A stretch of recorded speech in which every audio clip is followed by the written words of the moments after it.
Alternative Digitalk. Real issues, real talk.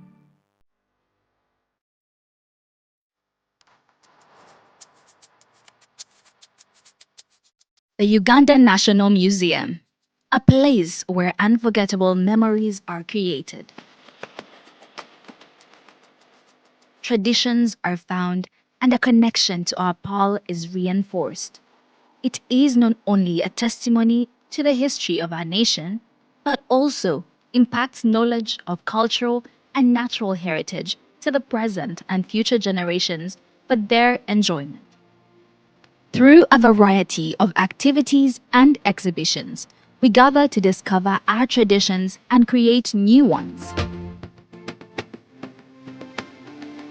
The Uganda Museum is our country's cultural icon that makes it accessible for the next generations to come together as our story unfolds and represents the interplay of our country's past and present.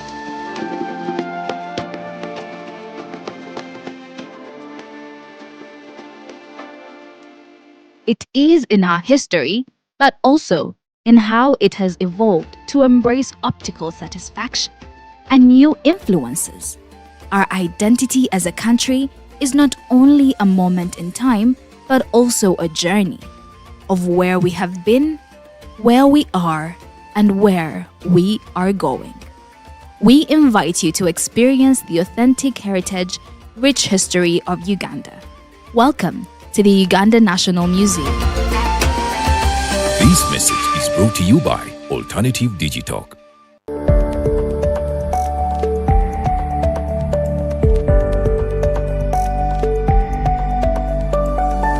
The Alternative Digitalk. Real issues, real talk.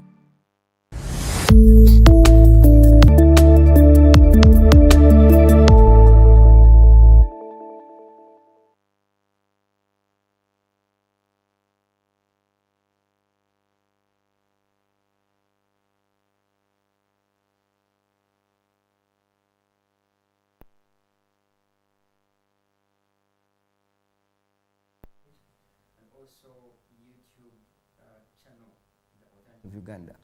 Every Monday we are here speaking governance, politics, democracy, rule of law, human rights, to mention but a few.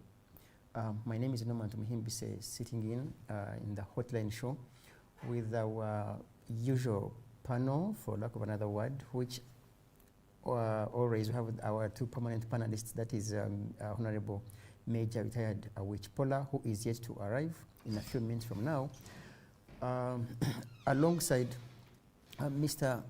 Ochieno Joseph. He's a gentleman looking for, I don't know whether he will tell us in a few minutes to come, because there is that argument when we interact with him and we're like, okay, so how many UPCs do we have? We have what is pure red, then some bit of cream, rather maroonish. So there are so many UPCs to some people out there. But he has, I don't want to say that you have a faction, but at least you are the constitutionally elected leader of UPC, or still in court. Maybe for clarity, of course, to our viewers. I have just returned from West Nile on national duties. And I was telling particularly younger members of the party and friends of the party and some of the elders, something that I've always maintained, and that UPC is the best political party, was the best political party, historically provided for this country. Part of my second, because I was still doing my intro, what do you hold? Yeah, I'll give you that, I'll tell you that. But that is also the party of the future. That I tell the people, and that's the position. However, that UPC, which is this very great, is a party that at the moment is almost technically leaderless. Akena occupies Uganda House by force, not with the mandate of the party members, nor with the constitution. Then Council Rubidi? Yeah, but let me just give you an organized cycle that looks. So Akena does that because he forced himself in and forced a chest over a lot of room, because it's important for your viewers, because they get generally quite confused by that. Despite High Court, Court of Appeal, and Supreme Court ruling against Akena, he's there. But he's there with the privilege of the establishment, so he's in Uganda House. So he's not party president. definitively. Walubiri was somebody who took over from Joseph Bossa before Joseph Bossa died. Bossa was Olara Tunu's vice president, and Olara handed over to Joseph Bossa. When the Court of Appeal asked for fresh elections in the party, dismissing Okena's appeal, fresh elections took place in which Walubiri participated, a Dr. Dixon Opul, a Dr. Dan Okello, and myself. I won those elections, and I won them very convincingly. Walubiri and his team decided to fudge the results. And despite my spirited attempts to have this managed, internally, it wasn't possible, so I was compelled to go to court. Unfortunately, when I went to court, I was hoping that the judicial process would be fair to me. And this is a matter of judicial review that should have taken 6 months in 2021, and I thought it would help us resolve this leadership issue very quickly. I'm giving you this thing important considering the topic we're going to be discussing. Yes. So unfortunately, the judicial review that should take 6 months has now taken 4 months, 4 years, 4 years, right. and 3 months. And so I am the president of the party, but I have opted not to declare or call myself president. This is something subject to review. I had wanted to avoid the word, but I will not avoid it because at least you may not take offense. You are the street president. There's the one in the hopeful. No, one is in office. Yourself, you have your office on. It's a mobile office. So I think you are. Are you a mobile president of UPC? By the way, some guys, some of Kena's cheeky boys, once upon a time called me the president of the media. So it's very interesting. The media president of UPC. And by then they were trying to. I think, of course, people play politics with these things. But no, I am I'm the president of the party with all authority, except I have opted not to. You have no seal. You can't authentify any document. In a way, you can call. But let me tell you this. Kena's seal is actually an illegitimate and illegal seal. Walubiri's seal is a contested seal. You don't see Walubiri anywhere. So he's somewhere. Yourself, you are contested by the other two. Yeah. So it's a bit very confusing at the top leadership. To be fair to people who don't like UPC, they will be very much smiling. We'll get into but that. That is the confusion we have. Get into that. That's pure politics within politics, and you sometimes wonder on how far this can go. On our extreme end, we have. Sometimes he has so many titles. He used to have UPM. He's still UPM. I don't know how far he has from us. He's former NRA. He's former everything. Mr. Vianney, say hello to our viewers. Don't tell me he also has a street office now. Most likely, what makes this show interesting is that by God's grace, we have people who brought the government in power. Him in particular left it, but he's sitting with a person he overthrew. Very sad to not say hello to our viewers. So it's all your fault, please. You remember the other word, the mandate. So you have the mandate, sir. Good evening, our viewers. And I will not personally be selfish, but I will only help my counterpart. The problem now and the syndrome in UPC is not an intended one. When they brought what they call Obote Foundation, the law takes it to an estate. It must go by powers of administration when you go to court, letters of administration.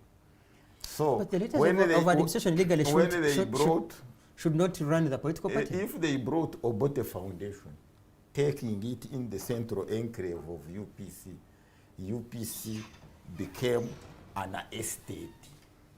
When it becomes an estate, must go to Akena, not to the members. It was supposed to be UPC Foundation, not Obote Foundation, because Obote was a member of UPC and by elective mandate, a president of UPC. And the founding father of the foundation itself.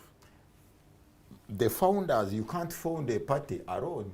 No, I mean the foundation, the foundation itself. Yes. So you find the confusion now becoming like it's an amalgamation of the party and the foundation, which has caused Mr. Ochieno trouble. What they should do, winnow out the foundation and Do you- remain with the... I don't know whether it's a correct question for you or Mr. Ochieno, on whether perhaps the fear of Honorable Akena is that once you take the party, onto the right pocket of the party will be the foundation. So you take away both.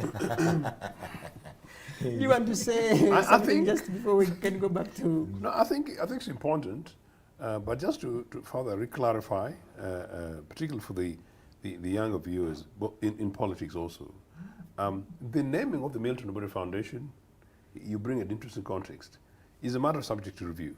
But I think actually the founding leaders of both the party and the foundation were massive visionaries way back in 63, 64, particularly when the foundation was established.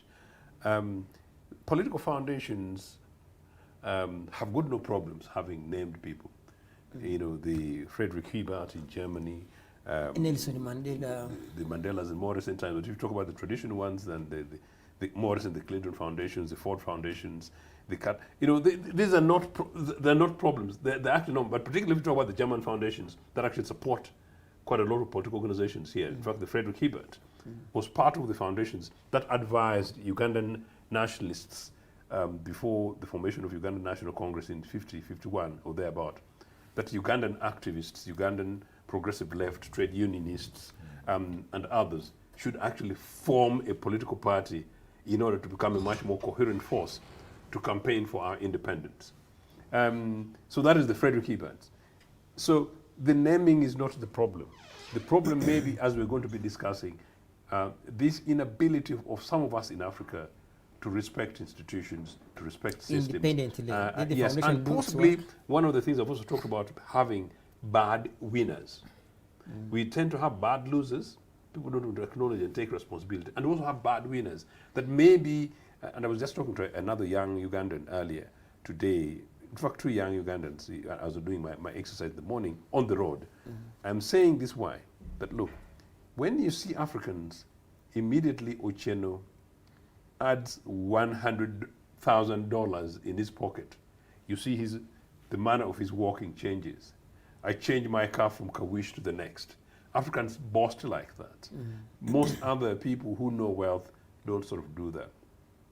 When then we take power, as you say that we'll now to become president of Uganda People's Congress on the 6th floor of Uganda House, how do I treat people like the Mbejas when they come to visit? How do I treat the weakest of the weak down Chikubo? I think that is important. So people who may be by virtue of privilege of associating with the founding parents either by blood or by closeness begin now to assume ownership. I don't want to be rather harsh, but in a way for the foundation, that's part of the problem. There are people who now think they own the foundation. Milton Obote was very clear. He had no direct interest in the foundation. I worked with him very closely. In fact, I worked with him around some of these issues the last 10, 15 years of his life.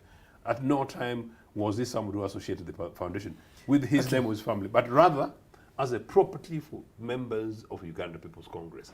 And most importantly, a property of the Uganda People's Congress, but a property whose job it was to serve all Ugandans across all the political divide. That is the position of the foundation. People just don't know that. Okay, I will go back to Mr. Vianney, Ngoma Matovu. Sorry, he had to clarify on some of these facts, but you still had your time and the mandate. Yeah, sure. Shall we proceed? And so long as you don't go to the Shall we bush, I'll proceed give you away. by of course saying hello to Ugandans and precisely how your week has been in 1 to 3 minutes.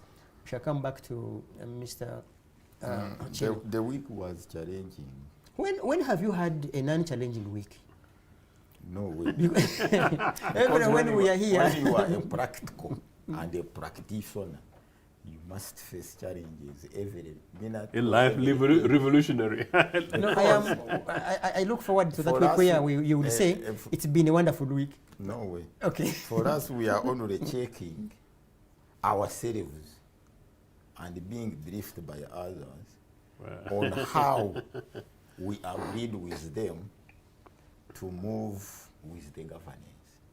When we see the Electoral Commission staggering with its own words. I want to. I will In reach corridor- there. in corridors. Even about your letter, I think I've read your It letter. goes- to- it- So now you know why it's traumatized. It goes back at hit the program. We had a program you as who when you say we. with the population of Uganda because the struggle was not a struggle of military, of parties and other factions. It was a struggle for Ugandans. That's why they called it popular struggle. They didn't call it anything, but few smart smugglers, this one who termed as bad winners, formed a cocoon by elitism to fully hide their hidden agendas inside there. But Mr. Matovu, you see, sometimes we fail at a personal level to take your position, and one asks, why didn't you see these? You're calling them cocoons, these opportunists, while you were in the bush, so that you don't cry with us, or so that you don't invite us to cry with you.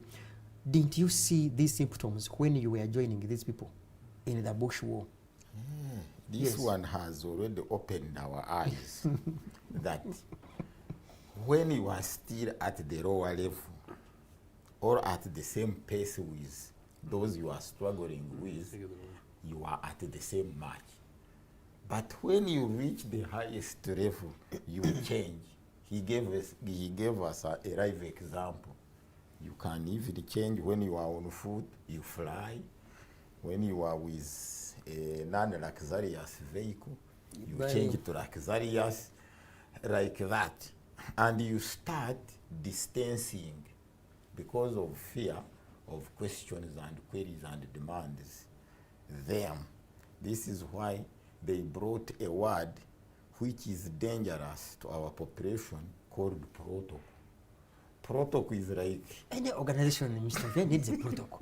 Because before one accesses my office, for instance, we'll have the first desk. So you wanted people to just move for another word. protocol is a word to disconnect and disassociate with those whom you were with. Protocol and bureaucracy. Those two words, they are like sisters. Protocol and bureaucracy. Protocol. They even brought what they called appointment to first delay you and study how to dodge you. It is what they call appointment. Because you will first seek for it, they study, they have closed meetings where you are not involved, and they find means of making you either fail or be dodged. I think when you talk about the appointment, it goes back to all of these forms we fill when you want to meet someone. So Reason. many of us put official, they ask you. So in part also how official? in part also Matovu is telling you that, I think basically used this word, that they were duped. Very important for Ugandans. But also something that doesn't come out there very clearly, if you don't mind to emphasize, You can. is the fact that in the course of their initial struggles, they thought, one, they were all the same. They thought that everybody was for the same object. And in many cases, some of the people were pretending that, that those beers, I don't even touch those ones. So pretending to be the Mr. Nice in the corner, but people had their own hidden agenda, which I think is very important for us in politics. How we're able to deal with that may be a matter for the future, but I think that's what we're let able him to do. take advantage of his 1 minute, then Yeah. we see how to proceed. We shall not hinge much on that. Yeah, the issue was a summary of your week. Yeah, because And you said it the is summer yours. of the week, we are just seeing threats of suicide bomber. That's what they are telling us. And mostly suicide bombers being women. Yeah. In Munyonyo. and What of does that Vincent communicate? Karerwe, suicide bombers. And how those suicide bombers are threatening the daily work. Because for us, we survive with trades, merchandise, and the like. If they threaten markets, we are yet to be self-styled in a way of COVID to leave other things for the security to man. Because now in Karen, now they are not steady there.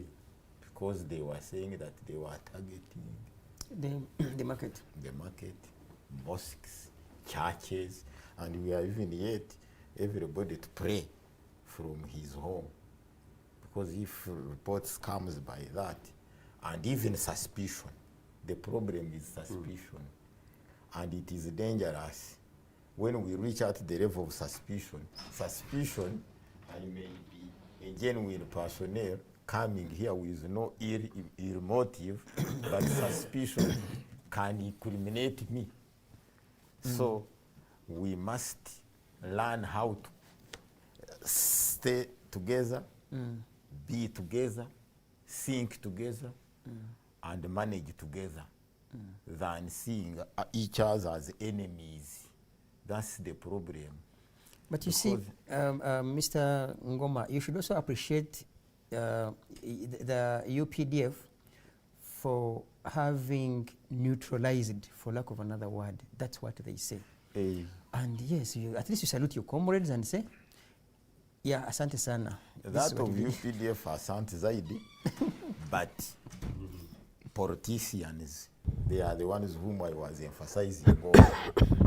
Let's behave like other politicians. To find that when it is a delegates conference of UPC, they invite in row others who are not UPC. When it is NRM, they invite. When it is budget, the address of the speaker encloses all, not one party. If I cross to Honorable Awich, when Honorable Mao invited General Saleh to the DP Delegates Conference, I am sure you heard how loud the noise was. As in, this thing was already taken, that's why they invited. So I think for fear, because you wouldn't imagine Honorable Chagulanyi at his office now inviting like Moses Chigongo or the Secretary General of NRM, Honorable Todwong. That Honorable Todwong come and see how we do things. The day that Todwong steps there, I can assure you the foot soldiers might chase Chagulanyi and he's Todwong. Like, look, you go. Anyways, If you don't mind, I think yeah, we can reach there and I'll have an opinion on that for parties going forward, particularly parties with like minds. But this is not comparison. I think what Comrade Matovu is saying is that the event referred is a national event, it's not a partisan event, and particularly because an event by the governing political organization. So I think there's a slight difference there. Okay, the two of you allow me take my mandate. Yeah.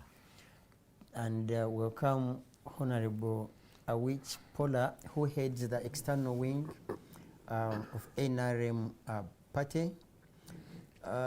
Unfortunately, he had some bit of engagement and consumed some few minutes. But nonetheless, we have him here, and it would be very, very sad if we hadn't had him, because this topic or discussion too much runs onto the NRM party and so many other parties. But as the leaders of this country, they set a yardstick for the rest of the political parties. Honorable Awich Pollar, say hello to our viewers. Hello to the viewers as requested. I'm sorry to come late because I was at the office in a meeting. As you know, we are in the middle of serious activities, so I had a agenda item to defend. So I defended and came from plot 10, Shadow Nakasero, up to here, on border. That's unheard of. Did you have a leading car? Leading the border? But ideally, as a disciplined cadre, I should have come early, and I always come defend early. now, to defend your position again. But I couldn't, and therefore I have had to come on a border, and I will, I think, request the congressman to drop me back at the party headquarters. This is a public and take it seriously. This is a public. It's a request that is made public. So I want to accept on your behalf. I think you guys have made that very difficult for me not to consider. But no, of course, I would drop. You will have moved with the power. I'll drop Comrade Awich anywhere within reason. You will have moved. And by the for the record, yeah, sure. this program is a very cordial program. We support one another. Although it's a program that ends at uncomfortable evenings, we still, wherever possible, we drop one another home and we have chats after that. So people should be able to know that the hotline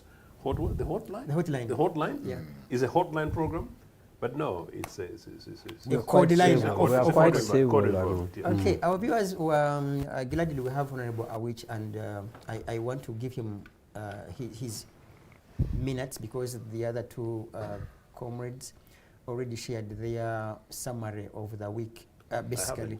Yeah. So, Honorable Awich, how, in 2 to 3 minutes, how has been your week? My week has been well. As you know, we are in the middle of nomination of chairpersons at the district and the members of parliament.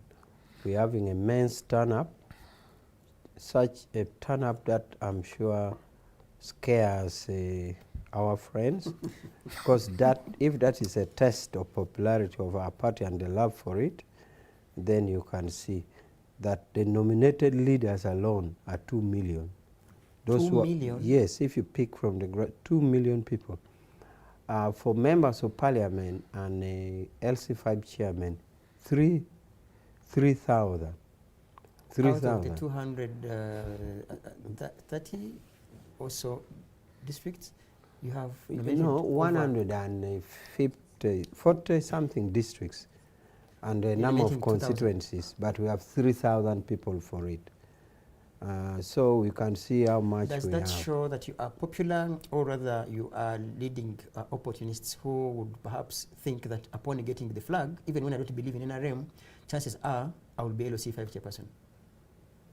Because I've seen it with other political parties, not because they subscribe to a specific party, but because they know this flag, the umbrella, the key, the bulb, to mention but a few. Now with a bus, what do you think? For sure, is that they know they are getting a flag which if you have, you can win. That one is a settled fact.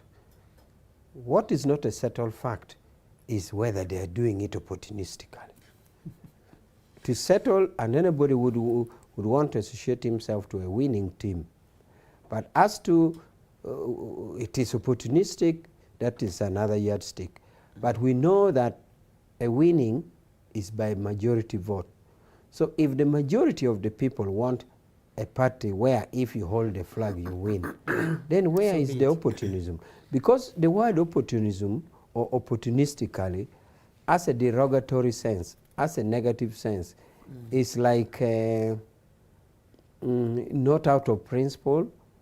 Or it's not just a chance, opportunity. Somebody would describe it as a chance. No, but here is that somebody himself, first of all, is a member of the party, because we can't give you opportunity to be nominated if you are not a member. We have what we call voter identification slip. In other words, the party radar should be able to locate you somewhere. Like the radar sees that an aeroplane is in the air. So the party radar is supposed to locate you that you are a member of the party.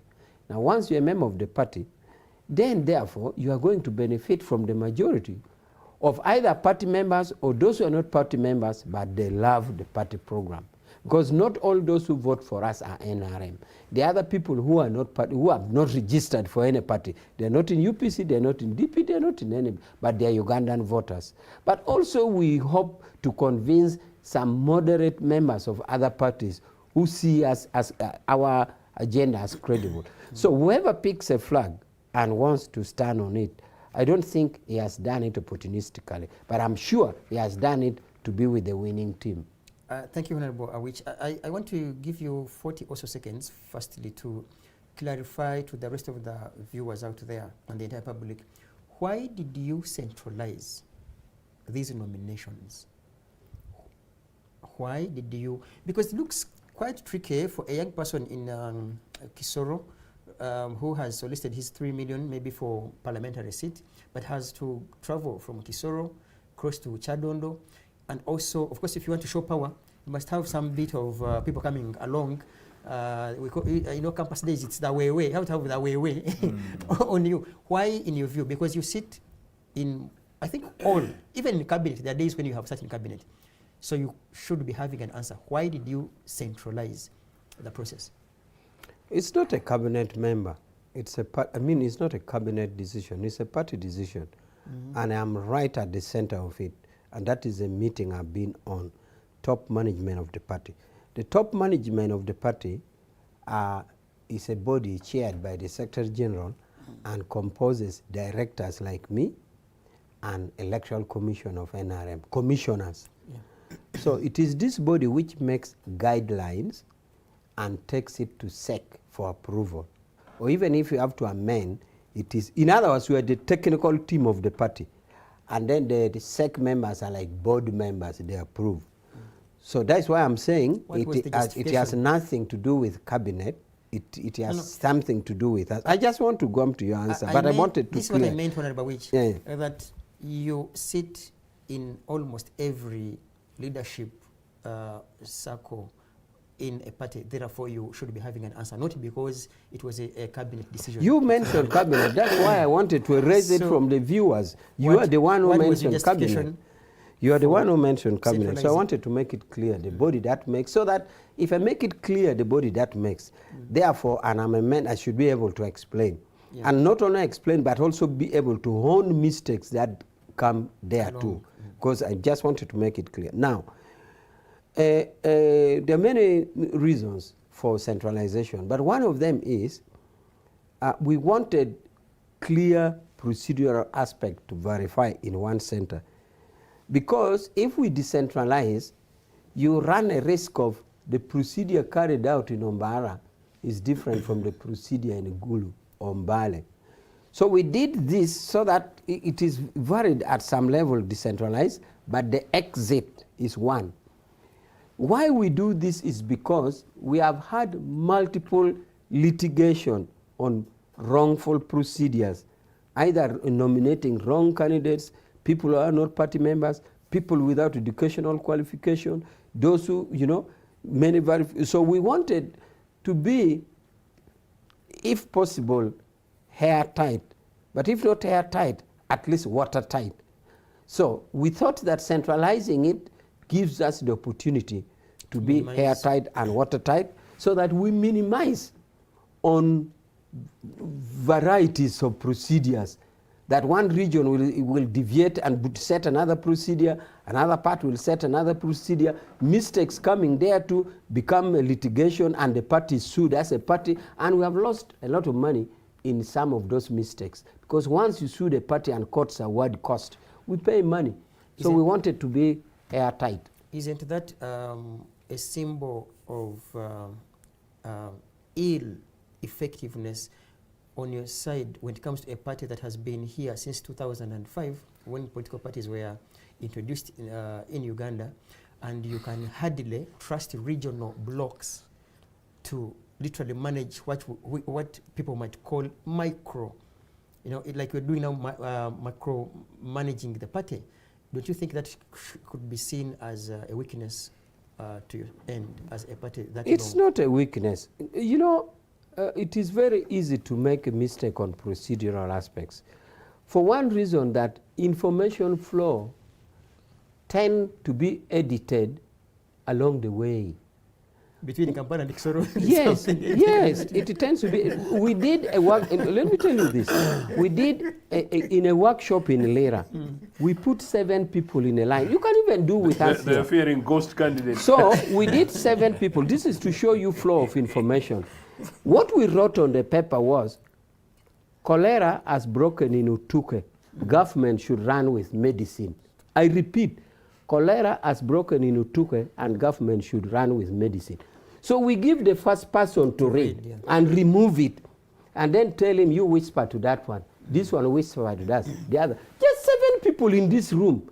And we ask the last person, tell us what you have been told. The original text was cholera has broken in Utuke, government should rush with the medicine. Do you know the last text?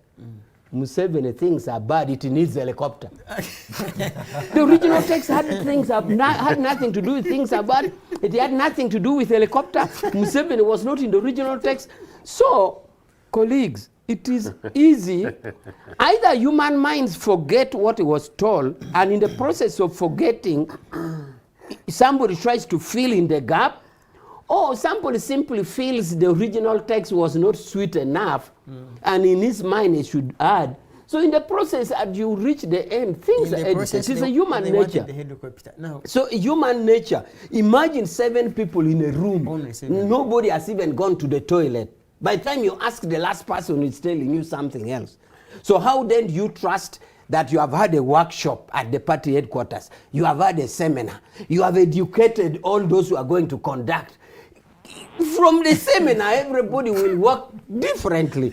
And yet you have conducted a seminar, a workshop. So it is in human nature that there's a distortion editing of information for one reason or another. So when you centralize, and I'm telling you, if you have brothers in Kampala, don't visit a brother in Bugolobi and tell the maid or the child that mom is sick, is in Mulago. Will come and tell your brother mom is dead. So, for this reason, it is better to concentrate them in one area, pass the same information, implement the same information. Does that mean that the advantages that carries outweigh the disadvantages, a reason for which he opted to doing that, and of course deal with the consequences thereafter? And then if it's a yes, I don't want to ask like a leading question, but if it's a yes, then we should proceed to Mr. Ochieno. Of course, if you consider any phenomenon of pros and cons, advantages and disadvantages, well, many other things will have both pros and cons, but you want to choose which one has better advantage. So we thought this was better than decentralizing. Thank you, Honorable. But I found them saying something. It was to the effect that how far would a party invite other political parties? Because that will get lost. I just wanted to make my comment on that. I always, nearly any other 3 months, attend national conferences of other parties. I've just been to CCM. I've attended that of RPF in Rwanda. The civilized procedure. We mean here. No, I'm telling you that is a background. The civilized procedure, and we have done it in Ambole before. The civilized behavior and good is that first you invite your national other parties. Even CCM with the Tanzanian, where they had arrested the leader of opposition, they invited. You said, colleagues, come and see what we do. Did you invite Loop? So I'm saying we shall. It is not yet. We are going to. We are now organizing the national conference. On top of inviting other political parties, you even invite other foreign political parties, CCM, ANC, all this. So it is in a civilized political atmosphere. Me, I would be very happy if NUP invited NRM and I went and represented the Secretary General, if he can't make it. But under civilized civil polity, political parties invite their friends. I'm sure UPC could be used to do it. We did. With the Semugerere. And we'll continue to do so. You did it. So it's a civilized way of doing it. I will cross to... And I will invite them. You wait and see. I will cross to Honorable Ochieno, Joseph, but definitely to ask whether you would attend if they invited you. But that should come with, of course, with precisely a summary of your week, and then ask you indeed on whether there is whether there is anything to learn from them that would compel you to perhaps go there, or otherwise proceed. There's very little to learn from NRA, certainly not from UPC perspective. But if there's a courtesy and there's a normalized environment of polity, and we've dealt with the brutality that we see in Kawempe and others, and we recognize that NRA has graduated into a normalized, responsible political organization in Uganda with national interests rather than selfish and grouping chauvinist interests. We would consider that when time comes. But that said, Comrade Rich is also right. It confuses them now. Who do they invite? Sorry? Joseph, do they invite you? Do they invite Akena? Do they invite Warubiri? Oh. Maybe it is. It has to decide who can invite all. All the three. So he would not know who the host wants to invite. How would you be introduced now? The street president, the mobile president. You seem to be enjoying this. Because you're three. What NRA has done to UPC, you are really enjoying. No, obviously that is actually a matter of something. Actually, that's a matter of Commander Awich is, he's got a very soft spot for Julius Nyerere, and Yeah, and sure. of course, we were at Nyerere's home a few months ago, and it was a fantastic event, fantastic experience. As Pan-Africanist, both as Uganda Congress, in my own individual capacity, I was putting this out of solidarity. And indeed, you can't put on this and be very distant from CCM. So you could see Commander Awich was very much tickled. But so we have a number of things in common. But look, I just returned very late last night because I needed to be here to do on this program that we've committed ourselves to every week. But I was in West Nile to meet at the invitation of the regional party in West Nile, and it was a very fantastic meeting.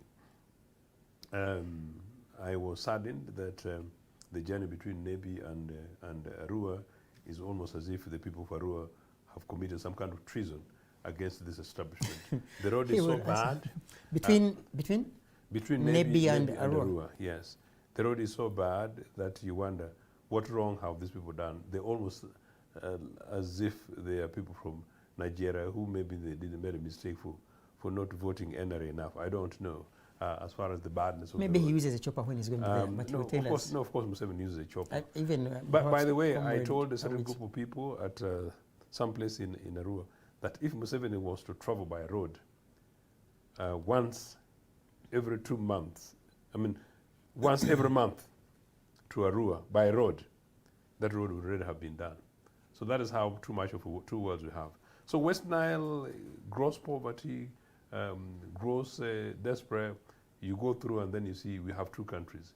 Because West Nile is not Shema, whatever's happening down there. And this is something that he hails from the West, we tell you his picture. I also know, I know, I'm not, generally by that I know. But I can tell you the squalor in that side of the world, particularly in Zombo, as a sub-district, it's terrible. And it's a shame that one political organization has ruled this country for 40 years, and people of a particular section of our country. Why would such people, as you portray them in such dire poverty, end up voting the NRM cadres? Partly it's the Stockholm syndrome, but partly it's because they were beaten, impoverished, humiliated, threatened, and now, like I met somebody in Pakwach the other night, the night before yesterday, where somebody openly told me that people decided not to cause trouble by keeping quiet, meaning we don't want to be seen to be anti-establishment, because they've been beaten so much that the best thing is to acquiesce and say yes sir, because we want to survive tomorrow. It's an extraordinary argument to come from people, but that's part of the reality that is taking place. And that's basically the reason. Because to tell you what, predominantly West Nile, there is no reason, there's no justifiable reason for anybody there to vote for NRA. But it is individual choices, individual freedom. But in any case, for us as UPC, what we're trying to do is to try and have a much more national conversation, because part of the other alternative also, which may be our problem as the alternative political parties, that UPC maybe we also struggle too much with our own internal issues, and we've not gone out enough to engage civic education. And that may also be the case for other political parties like the old ones like FDC and DP. In NUPC's case, they can actually argue that when they were last down there, the incident about Chagulanyi and others in that hotel where an artificial gun is alleged to have appeared and disappeared, the gun which was as mysterious as the way Mabati found itself in Matia Kasaija's back room. So something like that. Coming back, I found that even the road to Chankwanzi, my car nearly broke on a pothole. And I just drive a modest wish. How these guys go to, just this Hoima road here. These are minor, basic things, but the representation of our country. You mean the Chankwanzi? We will always talk about them. That's what Chankwanzi, where they always take people to do governance and... It's terrible. But it's slightly improved now, and they're doing some work on it, to be fair, by the way. Even the West Nile Road from Pakwach to Nebi, they're working, part of it, they're working on it. And I told the minister, the arrogant minister from that end the other time at a function in West Nile, where he was trying to argue that all the things being done now, and I say 40 years after that is not particularly good time. But anyway, that was part of my experience. And finally, I saw something that calmed me down a bit with the possibility that in this country more Ugandans are waking up to the reality of the fact that it is possible for us to live together. But saddened by the events in the Middle East, where Americans are beginning to drag the rest of the world, America and Israel, taunting and torturing Syria, rather Iran, in another war where actually some Ugandans have already been involved. It's events of the week, but it saddens me knowing what has happened in Iraq, what's happened in Kuwait, what's happened in Syria, what's happened in Afghanistan, what's happened in Libya, all caused by America, what happens in Grenada, and what happened in Vietnam. I think Africans, if you see what's happening, the arrogance, the power America and Israel is using, it's the more reason why we should have this conversation and begin to look slightly much more inward as Africans across our political divide, to have some much more common interest as a peoples and as an identity. Because the world, where the world is going, I think our children, if we don't care, they might end up being great-grandchildren slaves of a few privileged, powerful lords, people who can actually put aircrafts on air, while for us we cannot maintain even the Pakwach Bridge that UPC built 50 years ago. Thank you. In this remaining few minutes to our break, I want to ask Mr. Vianney Ngoma to share with us. First of all, you see, all of you have mentioned, I have realized that you don't like young people, because none of you has mentioned the elections of but that will come in our second hour, maybe. My agenda number 3 in the yeah, sure. Mr. Vianney Ngoma, did you follow the sequence of events with the elections? Because also, I think I will ask our producer to highlight for us the letter you wrote to Electoral Commission with your highlights. But maybe you will kindly share with the public, because they may not be in position to read the letter, much as I've asked our producer to have our letter on the screen. What did you intend to achieve through your letter? About what you have mentioned, following the sequence of events. Now, the syndrome is one, centralism. Centralism means knocking others, other players and stakeholders out. You taking the central mandate. That's what is killing every system here. That's because the letter of the screen. That one entails the obstacle. You are an obstacle to others. Who is an obstacle in this? The central bodies and apex bodies. Because take an example on that letter for us reacting to the Electoral Commission. The Electoral Commission sits there with the police, with the army and others, without the Awich Pollars, without us UPM, without NRM. They come to place that we have kicked them out. Then tomorrow they are in practice and on rampage. Now for us we are suggesting that no. Let the Electoral Commission invoke its mandate, meet everybody. Let it be media, let it be every organized body, let it be the public, let it be the stakeholders, so that they can combine their views and guidelines to them, instead of them coming with overhauling guidelines to us. Now, it is like now a bicycle of these people are saying that vugu vugu waswairao. They are the ones leading us with their ideas, not even consulting us to guide them and brief them on what is good to us. But for them, they think that whichever applicable measures they bring to us are applicable to us or either suitable.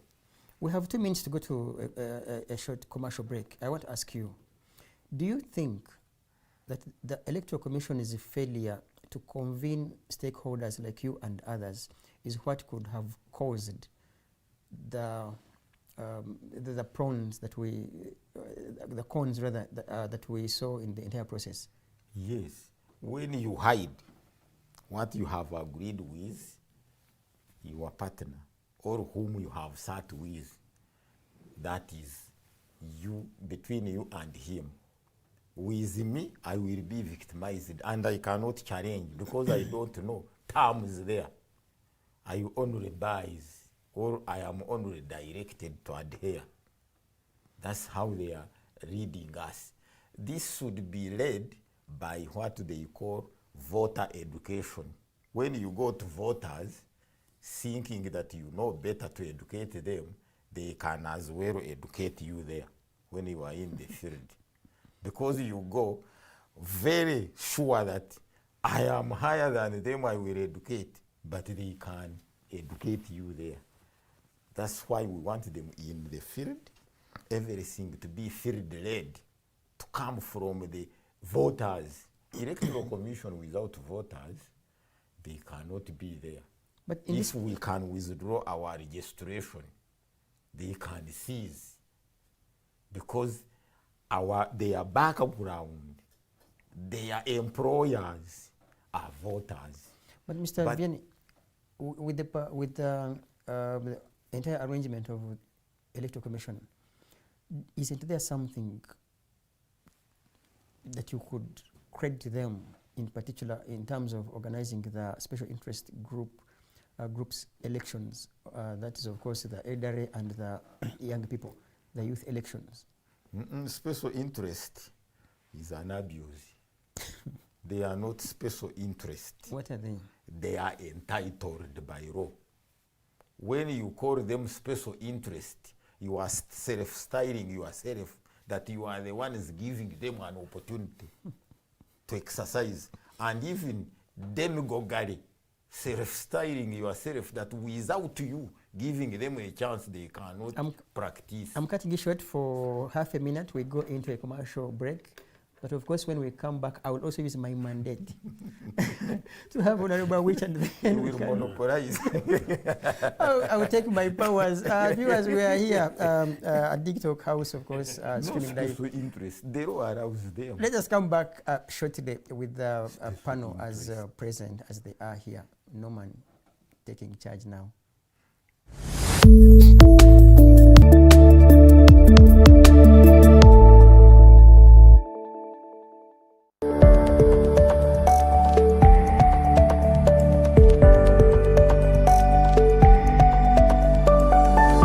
Alternative Digitalk. Real issues, real talk.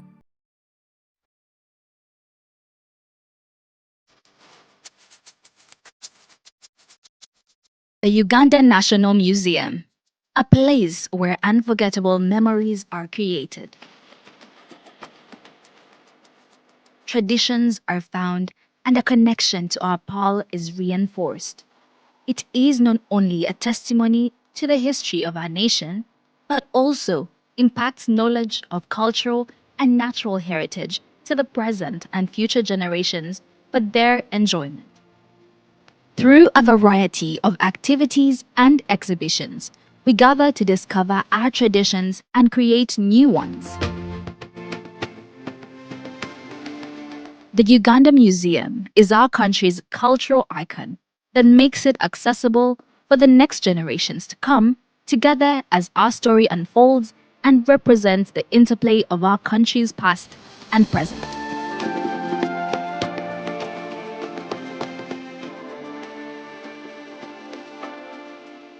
It is in our history, but also in how it has evolved to embrace optical satisfaction and new influences. Our identity as a country is not only a moment in time, but also a journey of where we have been, where we are, and where we are going. we invite you to experience the authentic heritage, rich history of Uganda. Welcome to the Uganda National Museum. This message is brought to you by Alternative Digitalk.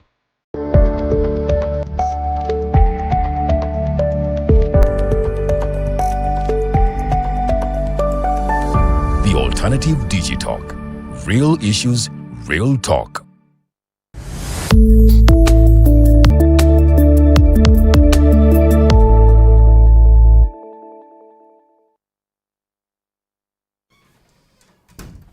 Our viewers, I can't thank you enough. My name is Ngoma Tumuhimbise, trying to cruise this boat of Hotline Show with the senior citizens. One of them lost power, two of them pushed him away out of power. So then one of the two after also sometimes realized he had done a mistake also to push the other one out of power. Then he had been duped. Literally, we have one who is consistent with the reasons for which he went to the bush, and he's still convinced things are moving very, very, very well. Of course, I mean Honorable Awich, of course, not you. Consistent? Yeah, consistent. Consistent. Or a constant, that's fine. No. Because I'm consistent. He's consistent with the ideology that took him to the bush, and after their return, and of course managing this country. So this, I mean, we should give him his flowers. So we have here the Honorable. contradiction is that is serving from a Bruce perspective, but I think what viewers don't know I want to use is that it's actually very consistent that Awich is a believer in the movement system of the old time. To be fair, actually, that's consistent. You want to take my mandate. Anyhow, I wanted to also say today, the 23rd June, is the day that now the late John Garang was born in 1945. He's that great Pan-African. He was born today, 1945. Had he not passed on, he would make 80 years today. But of course, we wish the entire family, the neighbors, of course, in South Sudan, to celebrate his birthday, of course, with the achievements he made back in the day. Honorable Awich, I want to ask you precisely, then we shall dive into our topic of discussion on what you make of course, their submissions, but most importantly, with how the Electoral Commission managed the elections of young people, but also special interest groups, where he says now they are no longer special interest, now it's entitlement. Just like in a minute, and then we shall dive into our topic of discussion. Oh, I really don't have much to comment about how the Electoral Commission managed, except for the fact that no news is good news. Because bad news travel faster than good news. Definitely, if there were wrong things which had happened, it would be all over. Yeah. But you nearly can tell that there was even election. That means everything was good, or many things were good. Because bad news travel faster. But the only thing I know is that it should be, it was an opening eye for us as NRM, that the people still love us. We have about 96% win in the youth, and 100% win in the elderly. And which other one? People with disabilities. The disability. Now, even the percentage of youth that brought us back, for some reason, in Lango, it is where we got 76%. Buganda, Ankole, everywhere we are like 99%, including the village of Bobby Wine, Magere. Including Magere, we won all the youth positions, including Magere here on Gayaza Road. So, for those who think that we don't have the support of the people, they should think twice. And that, therefore, should make my colleague want to know more why he thinks that the people of West Nile have bad roads, they're poor, and why they should support. It's a multiplicity of reasons. First of all, the peace maintained. For example, West Nile, under UPC, about 90% of people were in exile. That's not true. About 90%. No. You can go to a census and count. No. The population in West Nile all ran to Congo or ran to Sudan. There was massive reported violations of human rights. Now, such a group, if you bring that person home to his land where he can cultivate his sorghum and maize, The rest is... that's enough for him. Where will he, how would he transport the... That is another debate, but he will support. So, there, as I said, there are multiplicity, but I've just given one reason. Therefore, the election of what you call the special interest groups, the coinage, I think, is a coinage of the Constituent Assembly. Looks like the coinage, the term is used repeatedly in the Constitution, but more clear in the subsequent Act of Parliament. I think the thing here to raise my comrades' fears is special interest group. Whose interest? Is it the interest of the authorities or the interest of the interest holders? I think in this case, they are the rights holder. For example, a disability, who owns a right of a disabled person is the right holder. So the interest being referred to as special interest of his interest, the rights holder, not the interest group of the authority or government. So that's why they are found to say they are rights holder because, say, for example, they are disabled, they can't move, they can't run, they can't do this, so take them separately. So therefore, they are rights holders, and you can substitute the word rights with interest. So they are the rights holder. So the special interest group in the legislative mind or in the coinage of the Constitution is their interest, not the interest of government. So we want all. The other thing is that my colleague mentioned about Iran war. It is so unfortunate. It's really unfortunate. There are two things here in this Iran thing. And I don't know why the Americans can't say it. One, there is no, the bomb, they call it what? Nuclear. There is no nuclear weapon in Iran. Iran is a member of the non-nuclear proliferation. Iran has opened itself always to investigations, to checking everything. There's none. Two, the Americans even let the Israelites bomb the Iran, and they even have the audacity to say, okay, you have been bombed, but please don't reply. You have slapped me, and you even want me not to reply a slap? The first thing is it true that there is nuclear weapon? Zero. And this is the same thing used in Iraq. This is the same thing used in Libya. This is the same thing used everywhere. It comes out even from their former presidents or others to say it was a lie. And the lies continue to be told and told and told again. Okay, that's now, maybe we shall have a specific time for international politics now. The reason for which we considered having you today, the three of you, is to dive and assess the sequence of events in as far as political parties are concerned, their internal democracies, but now most importantly, how can those very political parties minimize this syndrome of independent but party-leaning independence, for lack of another word? I'll give you a precedent. Back in the day, in 2005, 2005-6 elections, Honorable Kezimbira Miyingo was then the State Minister for Internal Affairs, hailing from Rwengo, and he was contesting in Bokoto Midwest. Back in the day, Honorable Ruhakana Rugunda was in charge. I think back in the day he was holding the office of Tanga Odoi now. Elections were mad with irregularities. I picked that gentleman because one of the reasons, in fact the leading reason for which he passed on is because he lost an election.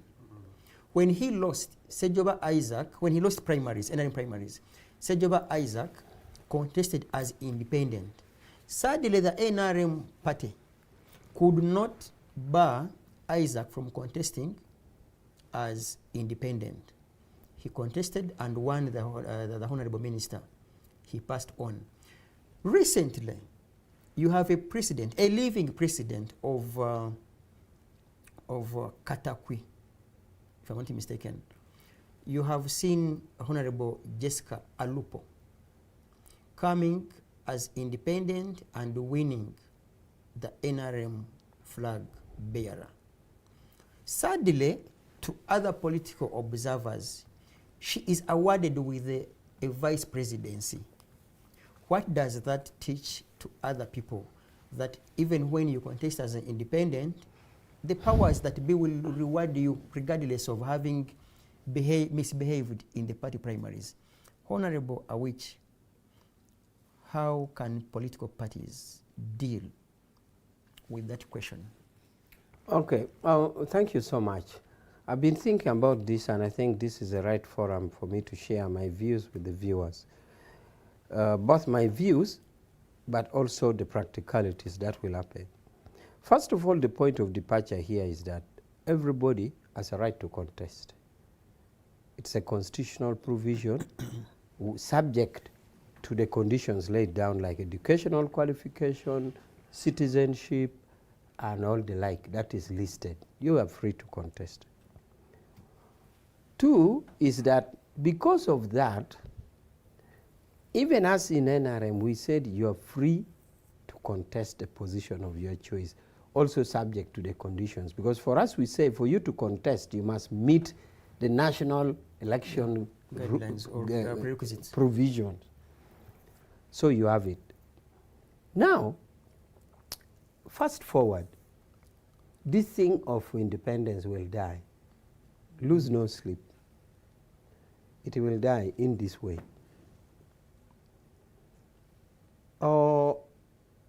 Some time ago, government introduced a provision in the budget where Parliament appropriates budget for political parties. You get it in the proportional representation. That materiality determines the superstructural, the ideological, the thinking. What will happen is this, and I've talked this with many colleagues. For example, now, where in Lira City West, UPC would have a primary election and another UPC would win, but another one will go as independent. In the past, UPC leaning. In the past, Ochieno wouldn't care to go there. After all, whoever wins is UPC. But now, no more. I give you another example. There are two distinct constituencies in Buganda where there could be more, but two that I know, which was ring-fenced by NUP not to interfere. The constituency of Kira municipality. And then Sibambi along the road there. Yes. Now what would happen is the NUP considered these people very viable opposition members. And therefore they told them we are not entering. Now no more. Yeah. Why? Because now with the introduction of the money, NUP will tell Uganda that we know you oppose Museveni, we know you abuse Museveni, but please, we want that share. When it comes to abusing, we shall meet on the TV and in workshops and seminars. Because each of that share is tagged what? Money. Some money. The same thing with UPC. Ochieno will not want an independent UPC.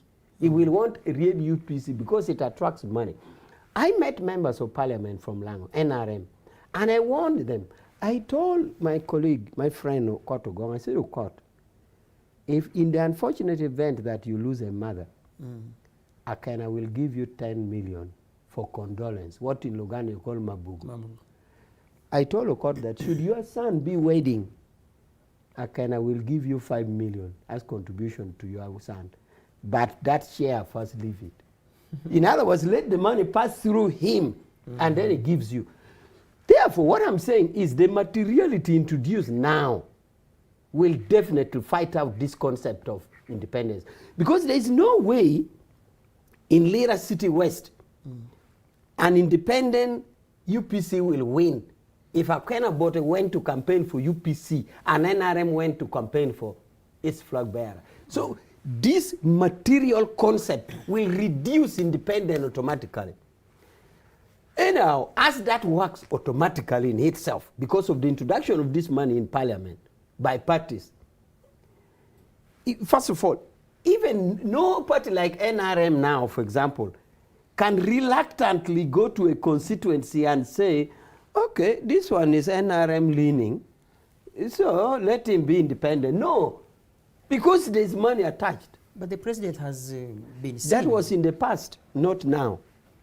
So now, I just want to lay the firm ground that the superstructural thinking of a society, the ideological, the spiritual thinking is rooted on a materiality. Now the materiality is money is there. It will change the thinking. No, Two, I want to say that notwithstanding that, for us as a party, we have said, since you have the right that I started with in the constitution and all of that, for us as a party, we have said, you need to adhere to an agreement that we shall subject you and said, when you lose, you don't come when you lose, you don't. Because in law, you are bound by your agreement. Unless the agreement seems to be utterly illegal.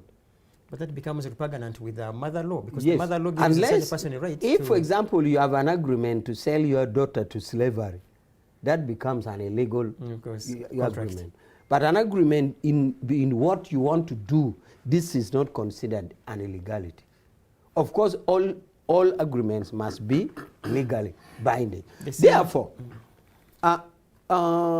one, I am repeatedly saying the introduction of the materiality in seats will drastically fight independence.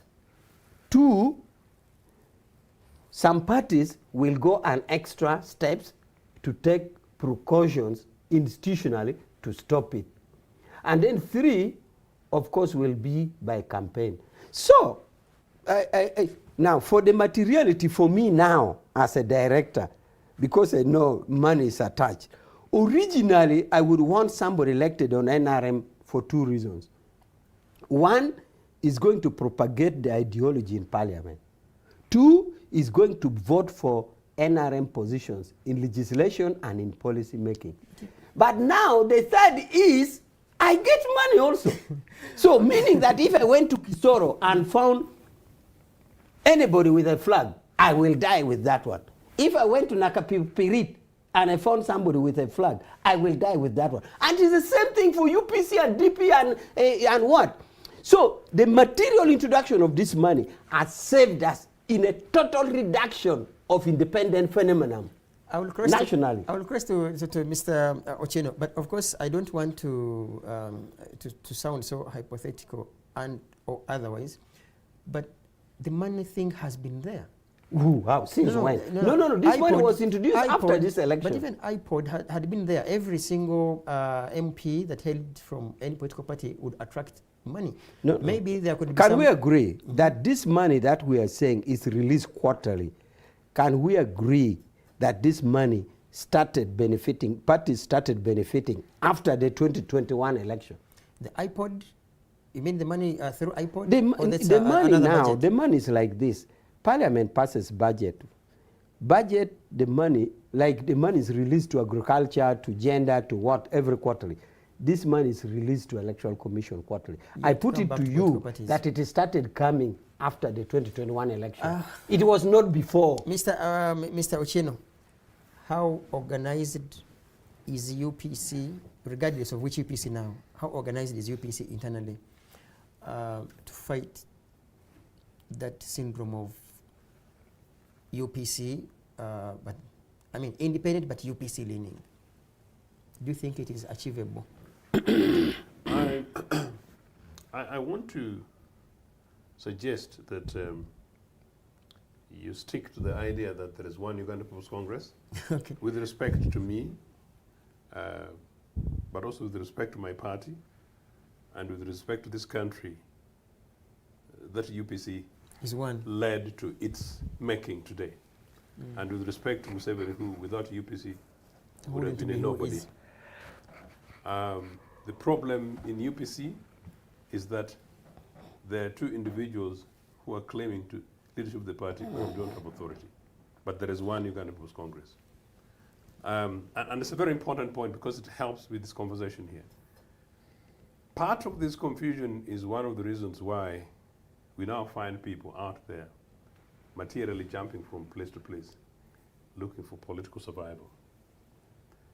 But number two, Awich is laboring on the argument that the politics of money, as legislated recently, has meant that political parties are taking this business of candidature, carrying what they call the flags, basically party tickets. These word flags have also come in, and Awich and I will have conversation about these things culturally, because some of these are terminologies which are neither here nor there.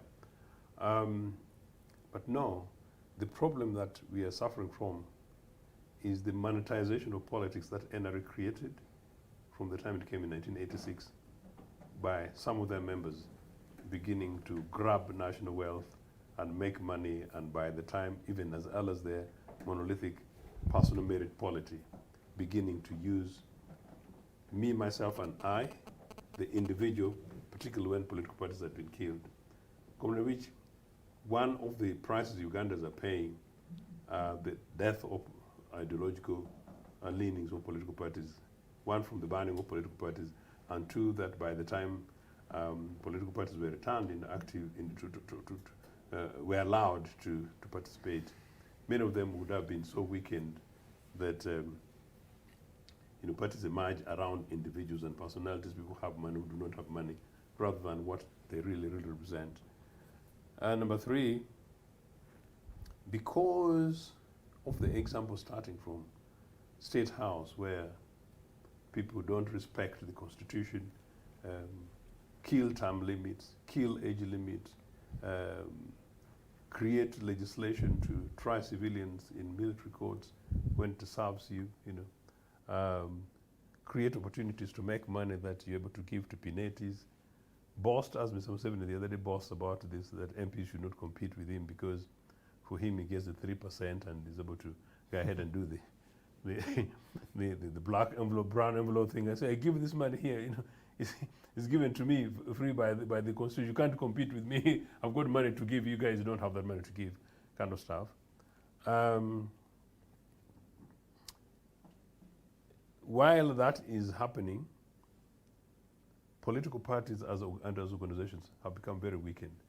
I noticed from Commander Awich, and I want to give him credit, I think Awich and a few people at the NRA Secretariat have bin recent past trying to mainstream the organization to come from this terror machine from the bush to a mainstream political party and organization with rules.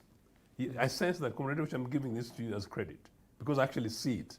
They're trying to do that, and it's important. Uganda today is a Uganda where people are seeking to survive. Many of the people flocking into NRA are flocking there because that is where money and power is. But then when you come into the issue of independence, as you'd argue, if you have somebody in State House who does not respect the Constitution, does not even respect his office as the fountain of honor, then you go to political parties and you find leaders who don't even respect the officer. Like I said, in Uganda's case, Uganda House is occupied by an illegality, but it's business as usual, Then you narrow down and then go to what would others be the rule book, the constitution of the party, and the powers of the membership, which is basically the delegates conference. Once the delegates conference of the party says, this is our elected leader, you expect all members to respect. Once they say, this is the rule of the game, you expect all members to obey. But right now, with the internal weaknesses of all political parties and organizations, some of which, Comrade Awich suggests that they can't even trust their district parties, to carry out these things effectively. It is telling you the level of weakness. So there is no election that takes place without contests.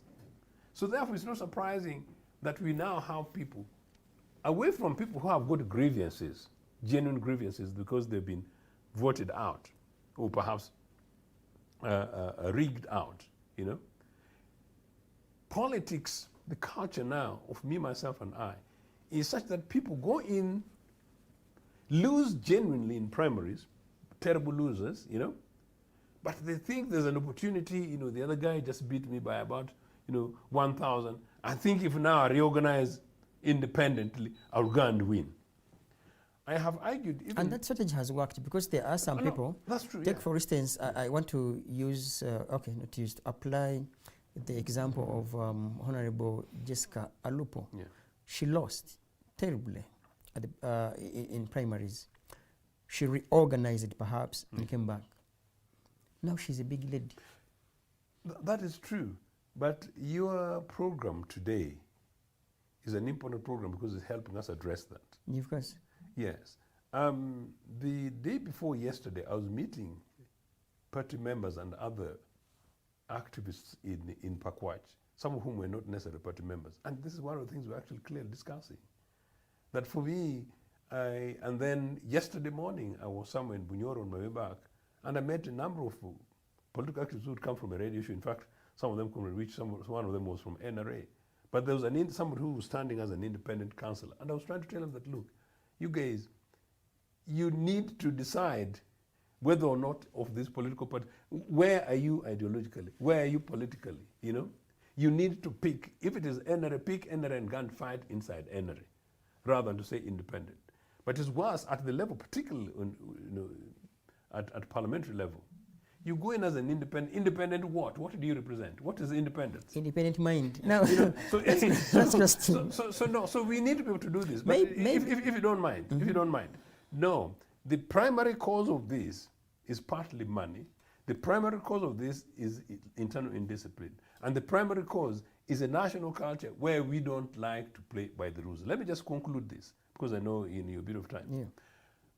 In the traditional Uganda People's Congress, before Milton Obote died, in my language, they say, these animals that play around only when chickens have gone to sleep, cockroaches. Yes.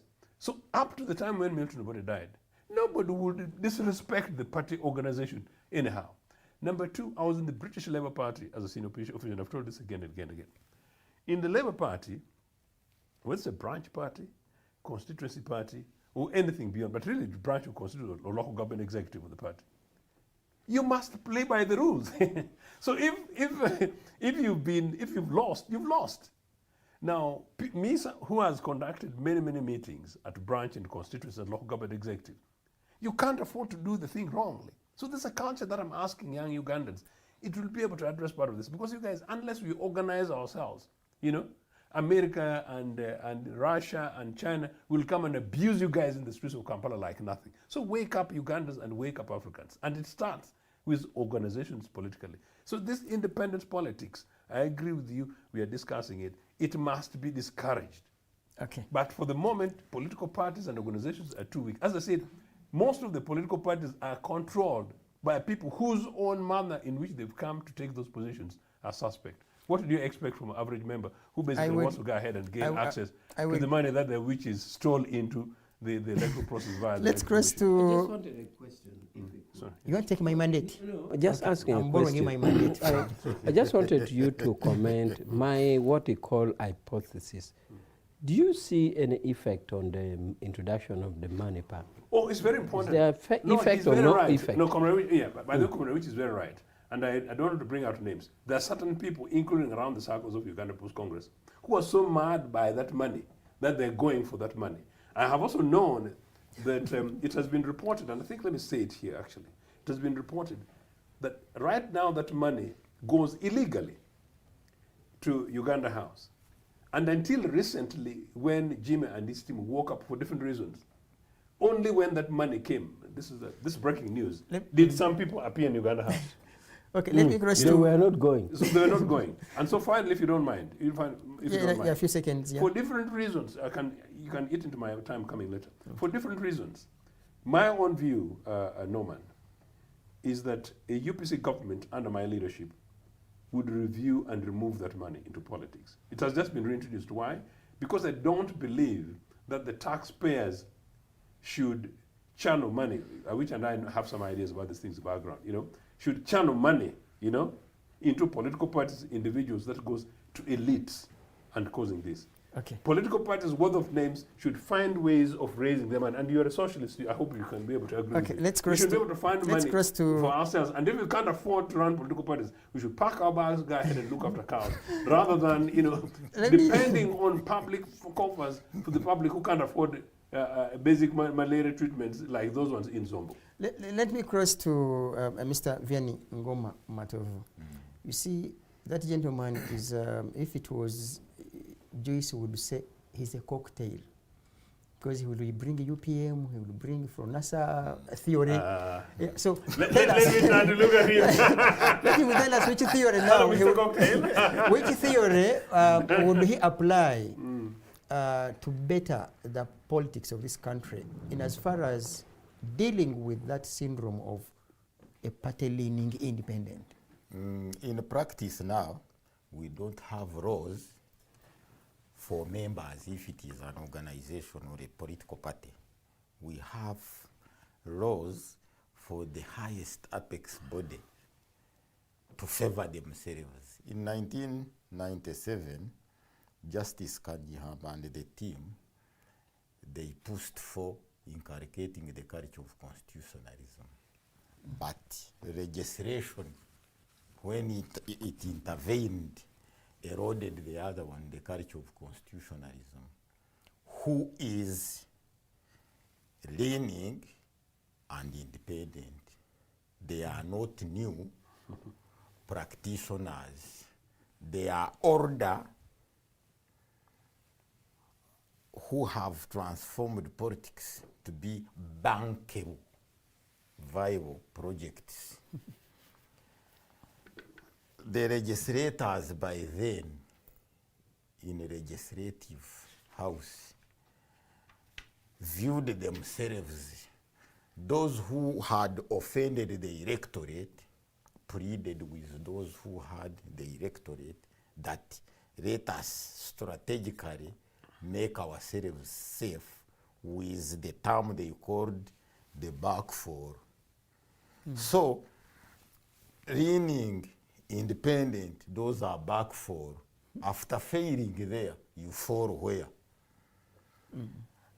Those are the ones who created it. In bankable syndrome, which has there is no the necessary conformity. They cannot conform with losing.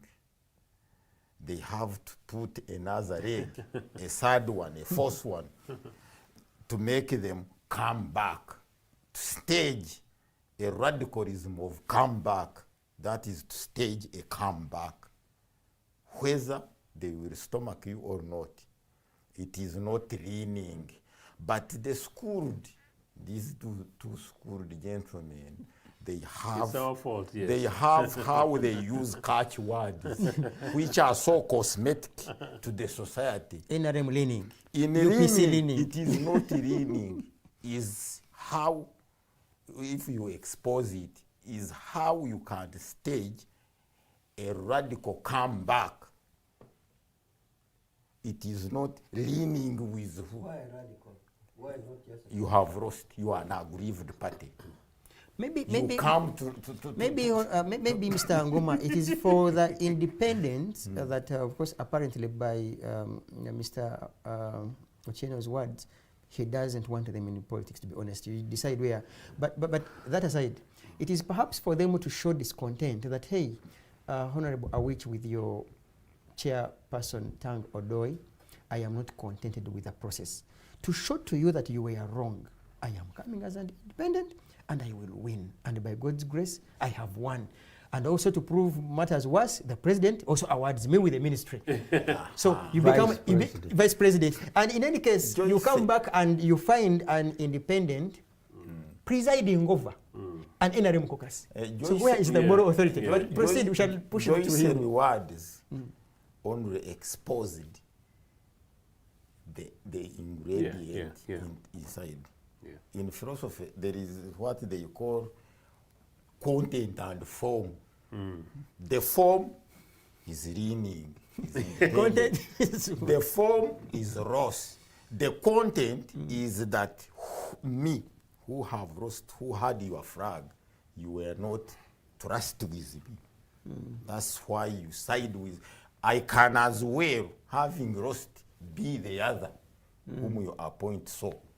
But leaving me there, you have been not, that is an expression of anger to the electorate.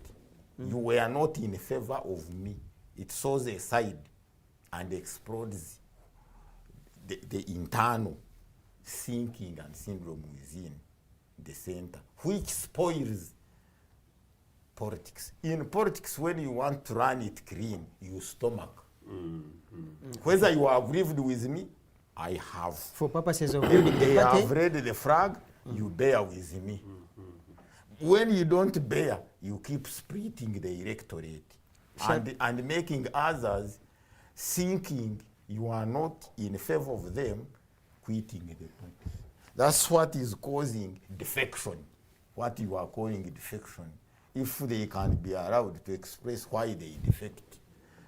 But they don't always expose these things. Is it curable? And then I shall cross to Is it settled? Can it be settled? If yes, how? Yes. This is how it can be settled. These two let the management of the parties be for the members, not be for those who think that they are more thinkers than the others. There is the problem which has been left here by the white man's folly of thinking even those who are schooled, they are not schooled themselves because they still have a thinking that that one who went by MDD is dumb.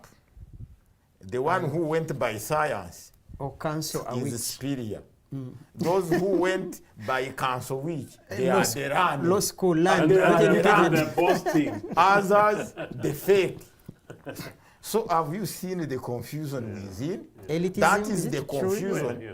That is the confusion is being practiced in the practice. We need to first settle this one from the step one, from schools, and know that if it is by constitutional senior 6 or A level, it is enough.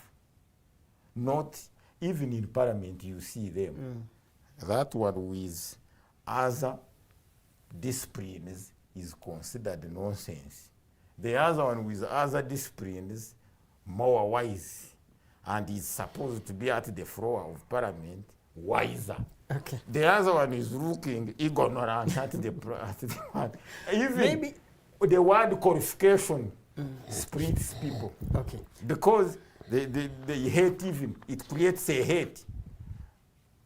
The group of comrades which they ran, land friends, they hate those who stopped at A level, not running. So when we are internally having that civil strife, fragmentations, not having common thinking and common move, we stay wretched. Okay. Honorable Awich, you have had the submissions from, but it's like did you have something to, just like precisely? Just very quickly on this independence thing. I did not say that I don't want them.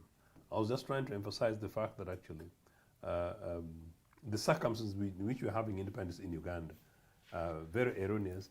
It thinks actually disadvantages to the political parties, it's disadvantages to the political processes, I don't think it helps in building democracy, considering the fact that we're struggling.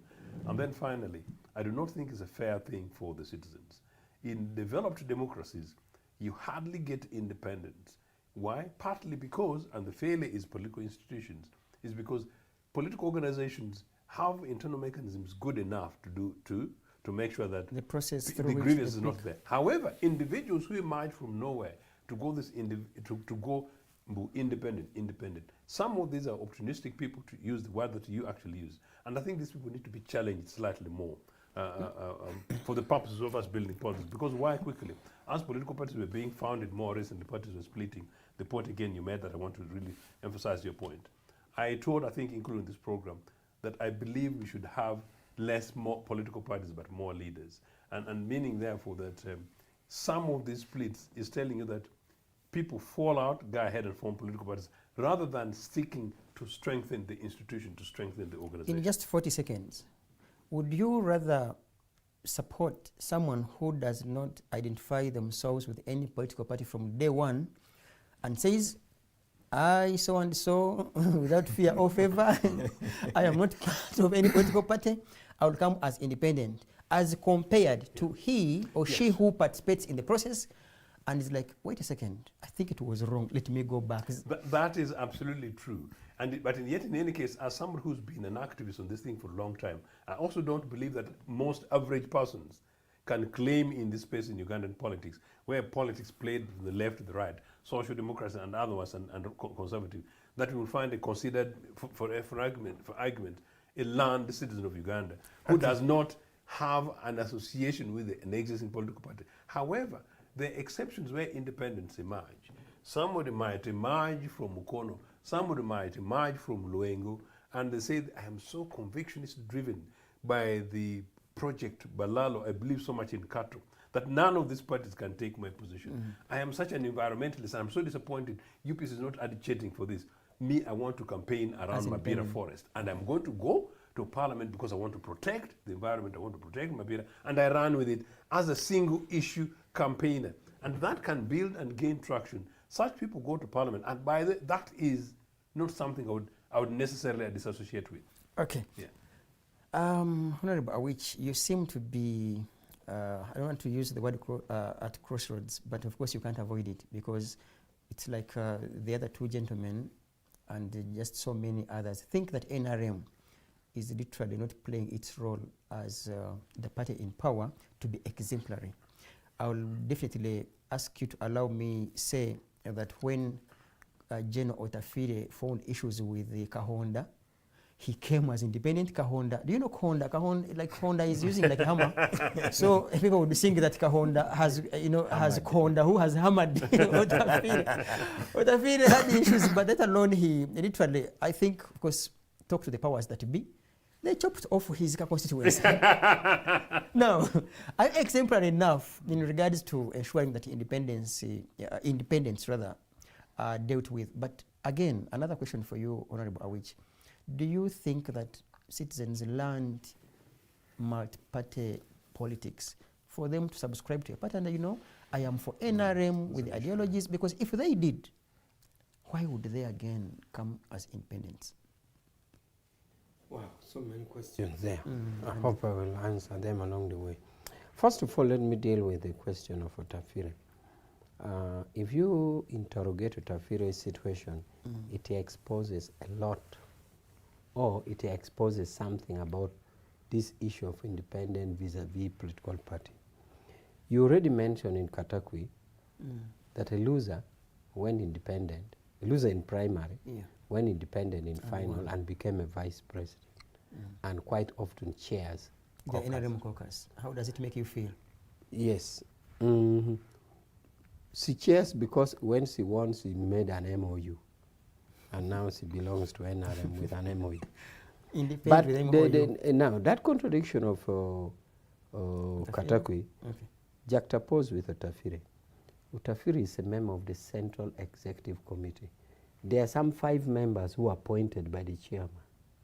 Otafire is one of them, Rogunda is one of them, Kiyonga is another, and then this Olero, the woman from Yumbe, and then there's another one.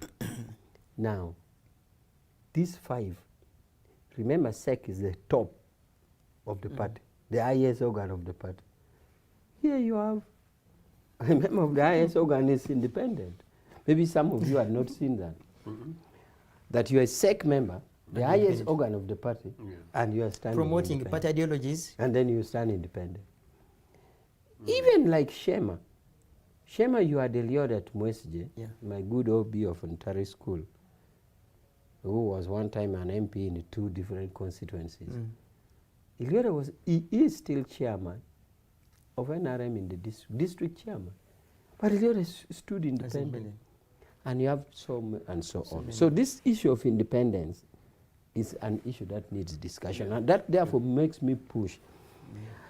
Are we talking of an independent like somebody mentioned, or an independent that went through?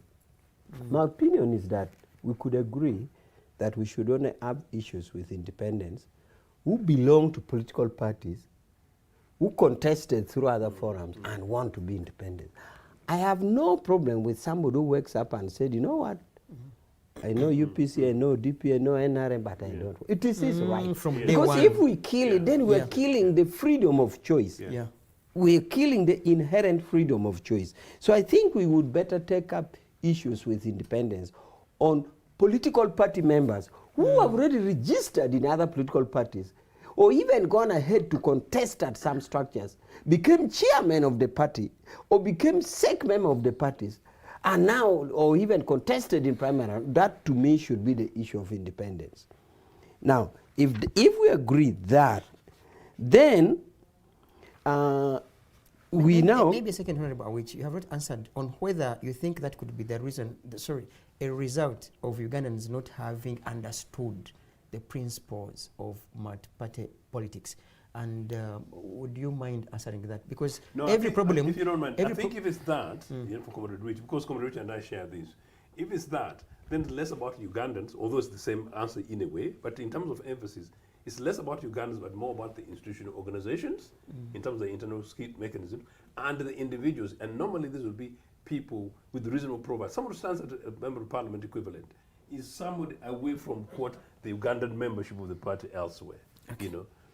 Still, I could give my own view to your question, in that your question is whether people don't know multi-party or not. Multi-party, I think people know that multi-party is having more than one party choose. In fact, multi-party, the background understanding is as opposed to movement, one-party system. Because for a long time we have had a movement political system, which is one party. So multi-party is there. So people know it.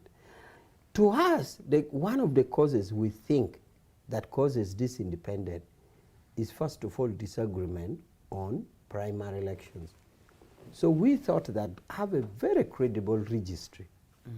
Go ahead and have a very credible primary. Then we see to what extent we go. Because if you look at the case of the vice president, there are incredible information which says that in the primary election, the voter registry in the party in that district was inflated by 40,000. Then somebody, and I think this is what made the president form an opinion that what you are doing is wrong. Because how can Electoral Commission be having this? And you tell me my party is 40 more. So there was that evidence. So if you have a credible election, we think in primary, we think you would have dealt a big blow. But about understanding multi-party, but to some extent also, some people think that because we had been involved in a movement system which propagates individual merits, maybe some people have not yet picked the culture of multipartyism. Some people still think that some people are in a multi-party situation with a mindset of individual merit, which is a movement system. As to how true that one is, for us we think we should rely in the remedy of how to cure it. Credible registry, credible election system, where the loser knows he has lost. Not that the loser knows that the registry was inflated by 40,000. But you see, Honorable Awich, in just a second, I want to also lend you some of these examples. That there are constituencies where, for instance, the president has gotten less votes and the very NRM candidate on a parliamentary seat gets more votes. It has been the practice also with the opposition. And that is what, in my view, and just perhaps so many people out there, think that either political parties like you, leaders and Honorable Ochieno and others, have not done either much to educate people about multipartyism, because there is no way why a presidential candidate of the same party would get non-equal votes with the parliamentary candidate of the same party. So that means people choose, those very independents or party leaning. But you can proceed. To some extent, maybe, because why I'm saying to some extent, we still have in a constituency, let's say constituency X, or say Doholo, Doholo South, you have a party manifesto, but you also have a flag bearer of NRM with a manifesto. Yeah. So this, to some extent, you'd say there's a disconnect between multi-party culture and the individual. Because how would you, a flag bearer of a particular party, have a different manifesto to the manifesto of the party? Ideally, you should be like for the Congress, who strongly believes in parties. That is so in the Labour Party and a Conservative Party in the UK. I think he would imagine that a flag bearer of a Conservative Party will clearly articulate the manifesto. The principles of the party, yes. Yes. So now you have, to that extent, whether you are only bound by the principles of the party or the manifesto of the party. Now that discrepancy is what leads to discrepancy in votes of the presidential flag bearer of the same party and the member of parliament for the same party. To some extent, we have had intelligence reports where even party flag bearers tell the voters that mine is different from... Yeah, sure. Eh? Even in opposition. Mine about me, mine is different from that you. of Museveni. We have had credible intelligence reports saying that. So that leads to that. So to me, I'm saying, first and foremost, instead of going to educate people, what is multi-party, why should I dare to party? Because you seem to think that people are not aware, therefore we should give awareness. For us, we are still saying, start from what? Start from correcting the alleged weaknesses in terms of a credible registry, a credible primary. Then we shall watch and see who is this man who lost genuinely and still want to go as independent. Now, my colleague Matovu says one of the solutions is let the party members manage them. Yeah. I find it maybe the law in me that it's a solution that is not implementable. Because NRM now, we are talking of 18 million members. And you are telling me that the 18 million members should manage the party thing. Maybe to will they all come to plot 10? Maybe to delegate. The thing is like this. Membership party is an organization. Like membership NGOs. Like if you have a membership NGOs like AMCAN, there's an organization called AMCAN, African Network for the Prevention and Protection Against Child Abuse and Neglect. Now this organization, you are members in Arua, Kasese, Tororo, where. So what they do, in their constitution or article of association, they form bodies. One, a board. This board will make policies. In the case of political parties, that is the SEC. Two, they have a secretariat to manage on their behalf. Because not everybody from Kasese, Tororo will come to manage.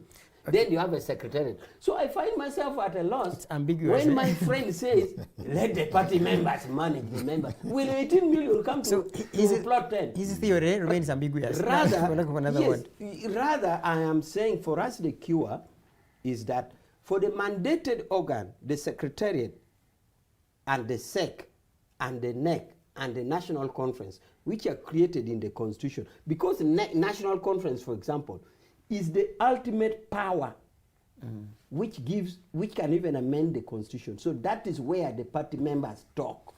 Then when they talk, they give powers to do. So I beg you explain more as to the making party members manage as opposed to institutions of the party to manage. So whether we bring all the 18 million people to plot 10 to manage the affair. Mr. Ochieno, now suddenly we are left with strictly 3 minutes, unbelievable. But of course, we can't leave those 3 minutes. Do you find his strategy working, or his strategy working? I mean, they created the mess in which we are. We had a pluralist multi-party system until NRA came to power and banned political parties for 20 years. You will use your minute to say... And for the last 20 years... Use your minute to... For the last 20 years... No, I'll use my 1 minute, and I have very, very well. And then for the last 20 years, instead of allowing political parties to evolve, they've continued to use power, coercion, undermining parties and breaking parties, like in UPC, supporting interest groups and then using money to compromise our members and our leaders, and in many cases, like in my particular case, to find a matter of mine, which is a matter in court, to be held hostage in court, partly either because of incompetence or deliberately. But a quick question that you raised to Comrade Rich, and I intervened. With your closing remarks. And intervened. It's a closing remark. Was when you talk about whether or not the citizens are not sufficiently informed. No, I was intervening because we were emphasizing the structural element of it. But you're very right that the broader citizens of this country, for the reasons I've given, are not yet sufficiently allied to the reality of body politics. That when candidates come to them, they should see political parties and organizations that represent them, what is happening nationally. They tend to see individuals. No wonder they see individuals, how they dress, what they put on, and when they're particularly willing, they put whatever. Yes, our woman kind of sit on the mic, plus the money that is given, and the little things that they give around churches now, rather than the substantive thing that a member of parliament ideally should be able to represent them in that constituency, and what they should be able to go ahead and do in the August House. No wonder we now ended up with some very dubious people. What lady is that one in Kampala? The NRA is so indisciplined, they interrupt kindly close, and of course I will give him one minute too, because he came late, so I want him to take advantage of at least 1 minute. Close. He created it. Close. Give your closing remarks, Mr. Vianney, Ngoma. Now, the problem and the hurdle we have not discovered is one. Ugandans, I will base on Ugandans alone, because we are talking on our affairs. Every reasonable Ugandans must be in ability with paper qualifications, banning other practitioners. For us Ugandans, the philosophy we have is that those chanced with schools are the best thinkers and they are the best reasoning. And those organs talked about, there are some of the organs a party member, whether has an art and a vision, cannot step there by restrictions of qualifications. That's the problem with us Ugandans. So finally, in your view, one of the leading problems is elitism. What they are calling individual merit, it's not how I determine and reason. It's how I went by papers and how I bring other qualifications called certificates and degrees. Okay. Honorable Awich, kindly use a minute. And you make I'm very good at closing. I don't open another debate. I don't open another. My closing remark is that... But interject my end. No. My closing remark is just a second, you reminded me back in the day, one of our classmates would say, in your, these discussion groups, he would say, literally everything is like, it's done. I will discuss the conclusion. So, so me, what I'm saying is I'm not going to open a debate. I can open next time. But for now, what I want to say is that Uganda provides for political systems, multi-party, and also there's a provision for movement. But it says when one is in place, the other is in abeyance. Abeyance. The word used in the Constitution is abeyance. So now that we still have multi-party, let us let our people learn through and go through the multi-party. But also for us political actors, we should learn to be fair so that we don't create independents who go through the party. But independents who walk straight away from home should be allowed. Therefore, if we are still using this system, which the constitution, if one system is in place, the rest should be in abeyance, we should learn and develop the system. It could be young, but we can help to nurture it, we can help to make it grow with the challenges they are in. Okay, thank you, comrades, for creating time, first of all, and also our viewers out there. I am reliably informed that effective Monday, this coming Monday, next week, the technical department at Digitalk TV has introduced a way through which our viewers can reach out directly. So they will be calling direct calls, and you will have to answer those tough questions from our viewers. So effective Monday, if we have been speaking, if we have been speaking half truth, or otherwise we shall get calls from. Ready for questions. Okay, questions. we shall be picking codes. Kudos, for lack of another word, to the production and the entire well done, team. guys. So we are going to be tapping into every person's views border to border through phone calls. The numbers are going to be running in all our shows. For now, a live engagement with all our guests. Keep it digital. Norman, I sign out.